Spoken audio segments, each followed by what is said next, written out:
تحریک انصاف کے صدر چودھری پرویز الہی کی بار بار گرفتاری اور رہائی کوئی انوکھی بات نہیں ہے۔ یہ ایک پرانی کہانی ہے جسے ہماری سیاست میں بار بار دہرایا جاتا ہے۔ البتہ اس کہانی کے کردار بدل جاتے ہیں۔ یہ کہانی ہمیں بتاتی ہے کہ پاکستان کی جمہوریت آج بھی وہیں کھڑی ہے جہاں 1958 میں کھڑی تھی۔ یہ وہ زمانہ تھا جب چودھری پرویز الہی کے چچا چودھری ظہور الہی ڈسٹرکٹ بورڈ گجرات کے چیئرمین تھے۔ اکتوبر 1958 میں جنرل ایوب خان نے مارشل لاء نافذ کر دیا۔ ایک دن گجرات میں چودھری ظہور الہی کے گھر کے باہر کچھ فوجی ٹرک آئے۔ ٹرک میں آنے والوں نے پہلے تو ان کے گھر کی دیوار کو گرایا اور پھر چودھری ظہور الہی کو گرفتار کر کے لے گئے۔ پھر ایک فوجی عدالت میں چودھری ظہور الہی پر مقدمہ چلا اور انہیں میونسپل کمیٹی کی 6 انچ زمین پر قبضہ کرنے کے الزام میں 6 ماہ قید کی سزا سنا دی گئی۔ اس قید سے چودھری ظہور الہی نے یہ سبق سیکھا کہ فوجی حکومت کو ناراض کر کے پاکستان میں سیاست کرنا بہت مشکل ہے۔ کچھ عرصے کے بعد وہ جنرل ایوب خان کے کنونشن مسلم لیگ میں شامل ہو گئے۔ کنونشن مسلم لیگ کے سیکریٹری جنرل کے لیے ذوالفقار علی بھٹو کا نام بھی چودھری ظہور الہی نے تجویز کیا تھا۔ پھر دونوں نے کنونشن لیگ چھوڑ دی۔ جب بھٹو پاکستان کے وزیر اعظم بنے تو چودھری ظہور الہی ان کی اپوزیشن میں شامل تھے۔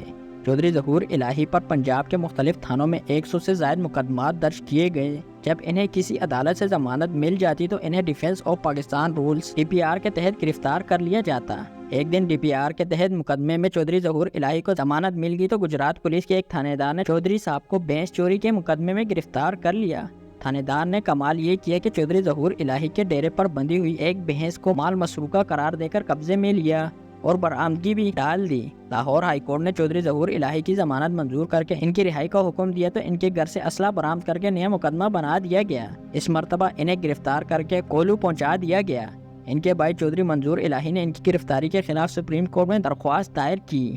سپریم کورٹ نے ان کی رہائی کا حکم دیا تو تھانہ سول لائنز کراچی میں ان پر ایک باغیانہ تقریر کرنے کے الزام میں 16 MPO کے تحت مقدمہ درج ہو گیا۔ اسی زمانے میں چودھری منظور الہی کے برخوردار چودھری پرویز الہی اور چودھری ظہور الہی کے فرزند چودھری شجاعت حسین پہلی دفعہ گرفتار کیے گئے۔ یہ دونوں 1 ماہ جیل میں رہنے کے بعد لاہور ہائی کورٹ کے حکم پر رہا ہوئے۔ خان عبدالولی خان قومی اسمبلی میں اپوزیشن لیڈر اور چودھری ظہور الہی ڈپٹی اپوزیشن لیڈر تھے۔ پاچا خان لاہور آتے تو انہی کے گھر ٹھہرتے۔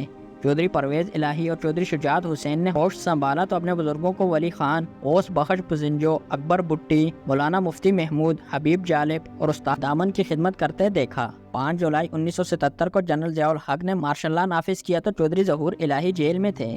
وہ جیل سے نکل کر جنرل ضیاء کی حکومت میں شامل ہو گئے، جبکہ ولی خان، پزنجو اور مولانا مفتی محمود نے ذوالفقار علی بھٹو کی پھانسی کے بعد پیپلز پارٹی کے ساتھ مل کر بحالی جمہوریت کی تحریک چلانا شروع کر دی۔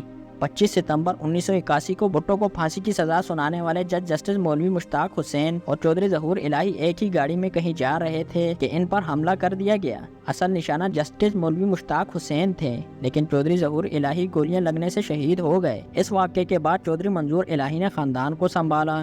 پرویز اور شجاعت کی جوڑی چودھری برادران کے نام سے مشہور ہوئی۔ چودھری شجاعت حسین وزیر اعظم اور چودھری پرویز الہی وزیر اعلیٰ پنجاب بنے۔ یہ دونوں بھائی پہلے مسلم لیگ نون میں شامل رہے، لیکن شہباز شریف اور پرویز الہی کے اختلافات کے باعث انہوں نے مسلم لیگ نون چھوڑ دی اور 2000 میں جنرل پرویز مشرف کے ساتھ مل کر مسلم لیگ کاف بنائی۔ چودھری برادران نے مشرف کے ساتھ وفا کی، لیکن مشرف نے ان کے ساتھ وفا نہ کی۔ چودھری شجاعت حسین نے اپنی کتاب سچ تو یہ ہے میں خود اعتراف کیا ہے کہ 2008 کے انتخابات میں مشرف نے انہیں ہرانے کا منصوبہ بنایا تھا، کیونکہ وہ پیپلز پارٹی کو دیے جانے والے NRO کے مخالف تھے۔ بعد میں ایک امریکی سفارتکار رچرڈ آرٹیج نے چودھری شجاعت حسین کو پرویز الہی کی موجودگی میں بتایا کہ آپ کو الیکشن میں ہرانے کا منصوبہ جنرل مشرف اور طارق عزیز نے بنایا تھا۔ بعد ازاں چودھری برادران نے آصف علی زرداری کے ساتھ مل کر جنرل مشرف کو ایوان صدر سے نکال دیا۔ زرداری صاحب صدر اور چودھری پرویز الہی ڈپٹی وزیر اعظم بن گئے۔ مجھے وہ زمانہ بھی یاد ہے جب چودھری برادران نجی محفلوں میں ہمیں بتایا کرتے تھے کہ ISI کے سربراہ جنرل احمد شجاع پاشا مسلم لیگ کاف کے MNA صاحبان کو گھیر کر تحریک انصاف میں بھیج رہے تھے۔ یہ پروجیکٹ 2011 میں شروع ہوا اور 2018 میں جنرل قمر جاوید باجوہ نے چودھری برادران کو عمران خان کا ساتھ دینے پر مجبور کر دیا۔ عمران خان نے بطور وزیر اعظم پرویز الہی کو اسپیکر پنجاب اسمبلی کے طور پر تو قبول کر لیا، لیکن مونس الہی کو وہ سخت ناپسند کرتے تھے۔ مارچ 2022 میں عمران خان کے خلاف تحریک عدم اعتماد لائی گئی تو آصف علی زرداری نے شہباز شریف کو وزیر اعظم اور پرویز الہی کو وزیر اعلیٰ پنجاب کا امیدوار بنایا۔ یہ وہ موقع تھا جب جنرل باجوہ نے ایک ڈبل گیم شروع کی اور چودھری پرویز الہی کو عمران خان کے ساتھ ہاتھ ملانے پر مجبور کر دیا۔ پہلی دفعہ چودھری برادران میں ایک دراڑ پڑ گئی۔ چودھری پرویز الہی وزیر اعلیٰ بن کر تحریک انصاف میں چلے گئے اور ان کے بھتیجے سالک حسین نے شہباز شریف کی کابینہ میں شمولیت اختیار کر لی۔ پھر پرویز الہی کو گرفتار کرنے کے لیے ظہور الہی روڈ لاہور سے ان کے گھر کی دیوار کو ویسے ہی گرانے کی کوشش ہوئی جیسے 1958 میں ان کے گجرات والے گھر کی دیوار کو گرایا گیا تھا۔ اب پرویز الہی کو عدالتوں کے احکامات کے خلاف بار بار گرفتار کیا جا رہا ہے۔ لاہور ہائی کورٹ اور اسلام آباد ہائی کورٹ ایک آئی جی اسلام آباد کے سامنے بے بس ہیں۔ یہ کہنا غلط نہ ہوگا کہ پاکستان کا آئین ایک بھینس بن چکا ہے جس کو ایک مضبوط لاٹھی سے ہانک کر اغوا کیا جا چکا ہے۔ سیاستدان اپنی غلطیوں سے سبق سیکھنے کے لیے تیار نہیں۔ ان سیاستدانوں نے مل کر جنرل باجوہ کو ایکسٹینشن دی۔ باجوہ نے اپنے سب محسنوں کو دھوکہ دیا۔ ان سیاستدانوں کو ایک دفعہ پھر آپس میں لڑایا جا رہا ہے۔